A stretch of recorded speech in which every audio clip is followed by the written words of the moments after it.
Doctor ortho Ayurvedic oil और capsule, अब दर्द भी घुटने टेकेगा। हरियाणा में अब बैंक खातों की होगी तिमाही जांच। बैंकिंग घोटाले के बाद बड़ी सख्ती, अकाउंट बुक्स और रिकॉर्ड का होगा मिलान।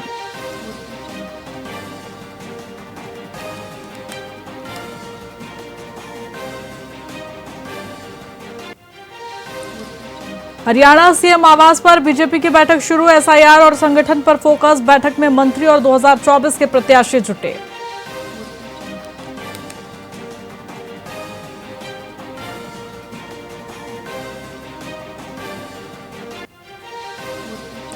जीवन कुंडू हत्याकांड में सरकार ने सभी मांगे मानी। सीएम नायब सिंह सैनी के साथ बैठक में बनी सहमति। मुख्य आरोपी रमेश अत्री की गिरफ्तारी का आश्वासन।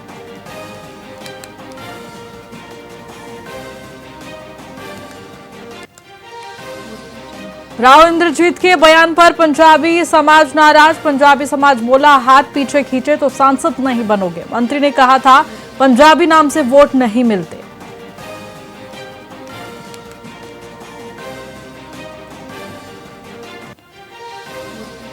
झज्जर की दो बेटियों का पैरा हॉकी विश्व कप में चयन। तमन्ना और साक्षी भारतीय टीम का करेंगी प्रतिनिधित्व। पहले एफआईएच पैरा हॉकी विश्व कप 2026 में लेंगे हिस्सा।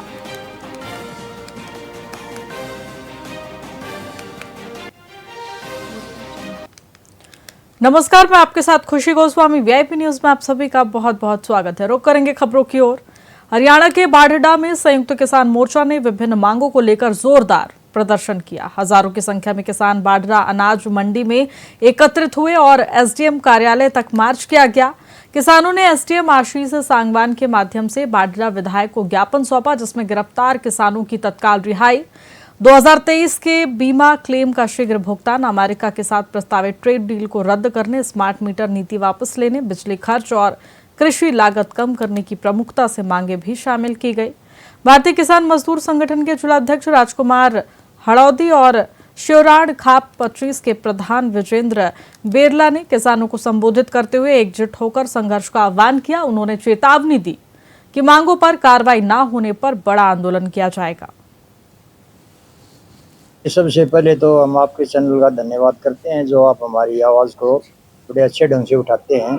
आज का जो मुद्दा है ये पूरे राष्ट्र स्तर का मुद्दा है, क्योंकि पहले भी पिछली 10 तारीख को जेल भरो आंदोलन किया था। जो भारत अमेरिका ट्रेड डील और ये स्मार्ट मीटरों के मुद्दे थे, वह किसानों के दूसरे मुद्दों के लिए 10 तारीख को जो जेल भरो आंदोलन किया। अब उसके बाद 17 तारीख का आज का प्रोग्राम था। हर एक विधायक को पूरे देश के अंदर विज्ञापन दिए जाएं इन मांगों के लिए, ताकि सरकार में, विधानसभा में, लोकसभा में वो इनको उठाएं और इनको मांगों को पूरा करवाने की कोशिश करें। उठाने की बात नहीं है। सबसे पहले तो हम आपके चैनल का धन्यवाद करते हैं, जो आप हमारी आवाज़।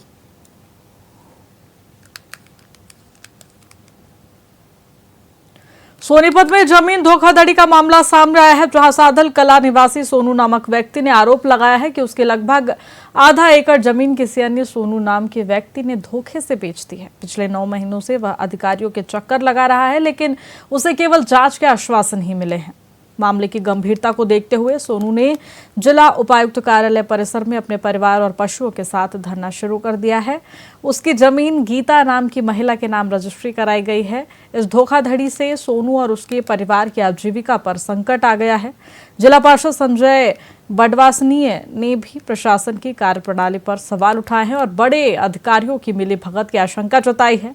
पीड़ित की मांग है कि निष्पक्ष जांच हो, दोषियों पर कार्रवाई हो और उसे उसकी जमीन वापस मिले।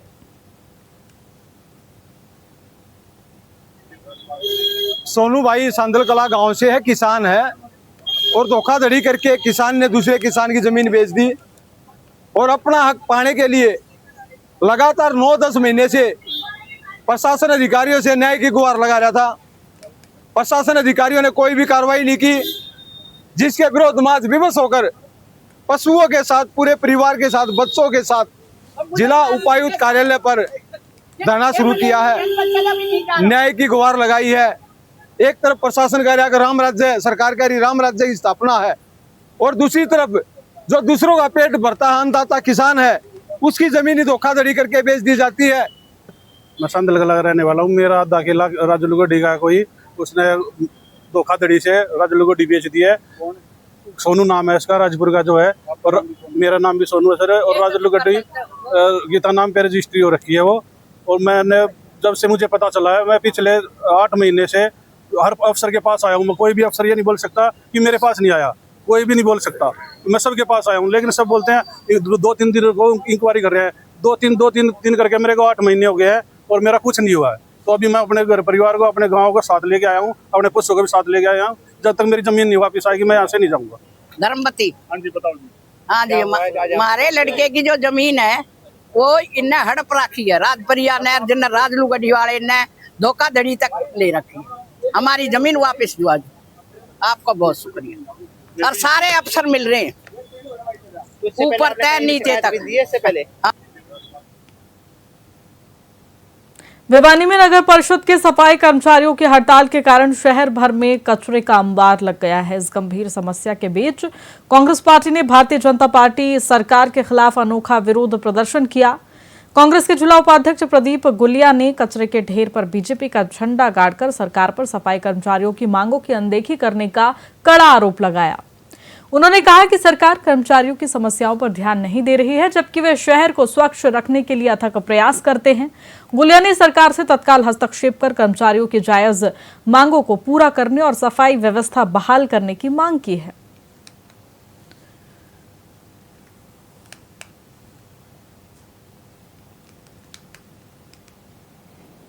देखिए, बीजेपी के झंडे कचरे में लगाने का उद्देश्य हमारा ये है, हम किसी का अपमान नहीं करते, ना किसी पार्टी का हम अपमान कर रहे हैं, लेकिन हम भारतीय जनता पार्टी का झंडा लगाकर उनको ये बताना चाहते हैं कि भाई सरकार में आप हो, आपकी जिम्मेवारी बढ़ती है कि अगर कोई कर्मचारी हड़ताल पे बैठे हैं और उनकी जायज़ मांग है तो आप जल्दी से जल्दी उनकी मांग मानें और शहर को इससे मुक्ति दिलाएं, क्योंकि पूरा शहर डंपिंग जोन बन चुका है।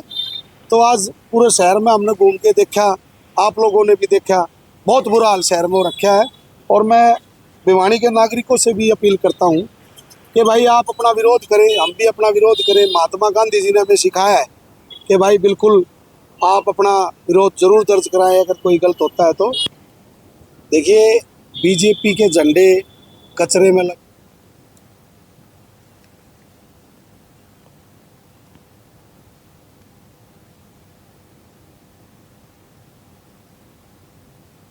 15 अगस्त को कांग्रेस पार्टी मुख्यालय में राष्ट्रगीत के दौरान कथित तौर पर अनुशासनहीनता के वीडियो वायरल होने के बाद भाजपा ने कांग्रेस के खिलाफ कड़ा विरोध प्रदर्शन किया। भाजपा नेताओं ने इसे राष्ट्रगीत का घोर अपमान बताते हुए रविवार को फरीदाबाद में कैंडल मार्च निकाला। सेक्टर 15 स्थित अटल कमल भाजपा जिला कार्यालय से शुरू हुआ ये मार्च सेक्टर 15 गीता मंदिर पर समाप्त हुआ। मार्च में शामिल कार्यकर्ताओं ने हाथों में कैंडल लेकर कांग्रेस के विरुद्ध नारेबाजी की। तो वहीं इस दौरान हरियाणा के कैबिनेट मंत्री विपुल गोयल भी मौजूद रहे, जिन्होंने कांग्रेस पर देश और राष्ट्र के प्रति अपमानजनक रवैया अपनाने का आरोप लगाया।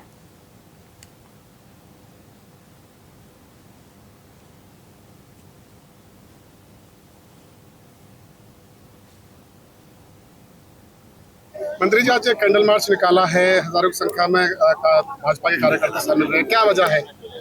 देखिए, कल 15 अगस्त जब शहीदों को नमन करने का दिन था और एक राष्ट्रगीत जिसके लिए संसद के अंदर कानून बना, 150 साल पुराना राष्ट्रगीत, उसे पूरे देश के अंदर सभी ने गाया, लेकिन कांग्रेस पार्टी ने अपने कार्यालय में झंडा फहराते वक्त किस तरीके से राहुल गांधी और सोनिया गांधी और कांग्रेस पार्टी ने उसका अपमान करने का काम किया, उसे बीच में छोड़कर जाने का काम किया, उनके कार्यकर्ताओं ने चलते हुए राष्ट्रगीत को बंद कराने का काम किया, तो मैं समझता हूँ इससे शर्मनाक बात नहीं हो सकती। मंत्री जी, आज कैंडल मार्च निकाला है, फिलहाल खबरों में इतना ही। बने रहिए हमारे साथ VIP न्यूज पर। नमस्कार।